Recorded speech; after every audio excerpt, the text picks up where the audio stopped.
top five years ago. I think this was on Views, if I'm not mistaken.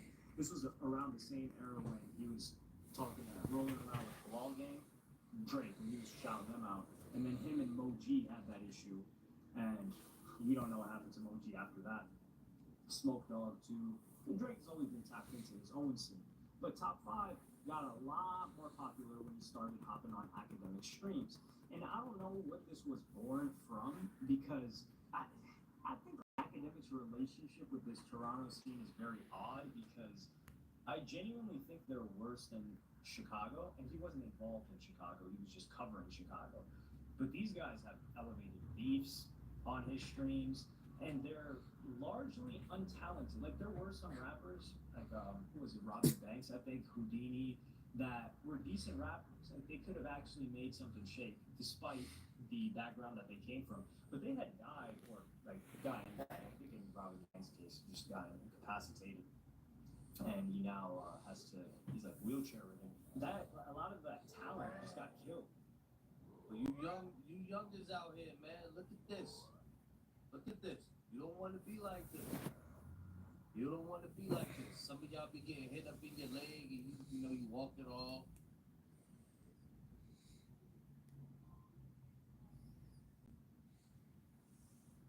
Yeah, this from 5 years ago.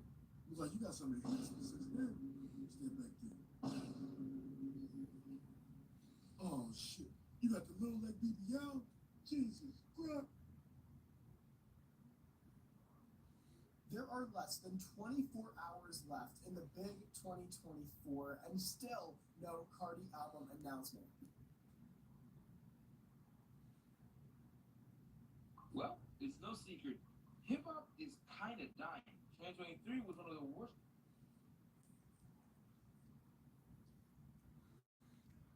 To a lot of fans, I'm gonna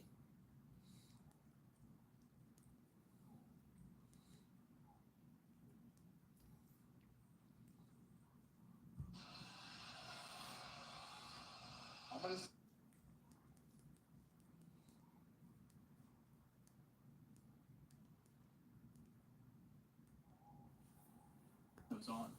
Alas, the 2010s weren't a decade without the same tragic events that have seemingly plagued West Coast hip hop since its inception back before the century's turn. Sadly, the biggest example of this is Nipsey Hussle. Nipsey continued his grind from the 2000s, slowly building up a rabid fan base that respected him not just as an artist, but as a man. He was well respected in his community and began to receive his flowers as he broke ceiling after ceiling.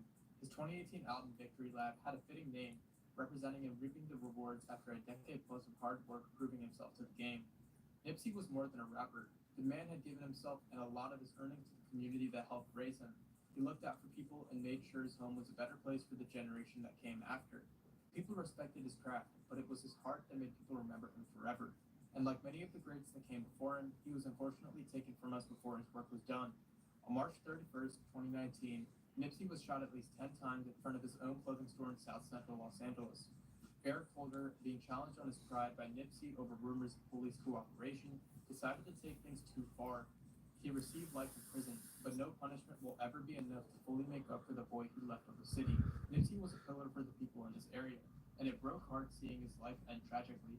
Victory Lap is still held up today as a phenomenal album showcasing the growth and development he made while on Earth. Despite his life being cut short a year after its release, the album and his entire career remains in the hearts of LA. Another fallen legend that remains in the hearts of people not just on the West Coast, but worldwide, is Draco the Ruler.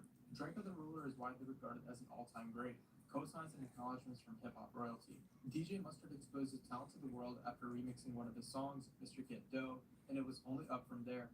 The songs Draco made were more like murals, rough, brutal, hard-nosed pictures of life in South Central and Los Angeles.